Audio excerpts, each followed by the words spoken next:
here's a question for all my Humvee knowledgeable folks. You can see this air conditioning system.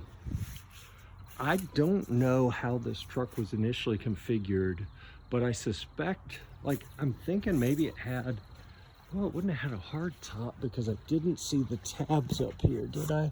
No. So I don't know how this was configured before, or how this was mounted and how that was mounted.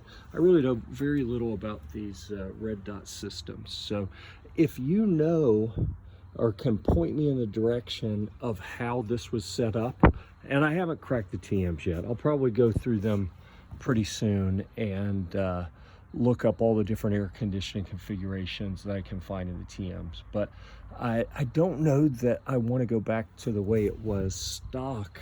I'm not even sure I want to put this in. I've got this one, I've got a whole new, like this is the used one that was in here, and I've got a new version, you know, of the exact same thing sitting on a pallet in there. And I don't know if I want to keep either one of them in or if I just want to take the whole thing out. I don't know.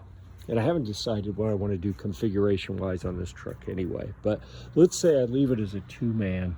How can I mount these parts? Like, I think this is going to have some sort of vertical mount here in the middle, and then that will have to probably go back here somewhere, or I have a condenser that can go under a fender.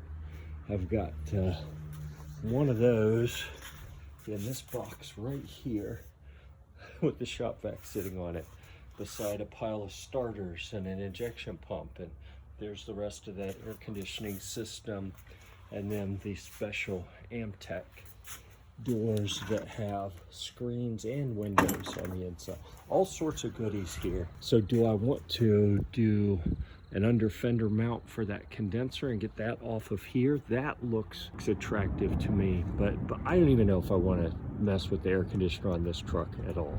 So let me know what you think. Oh, and it's starting to rain. Great. Well, looks like I'm done out here.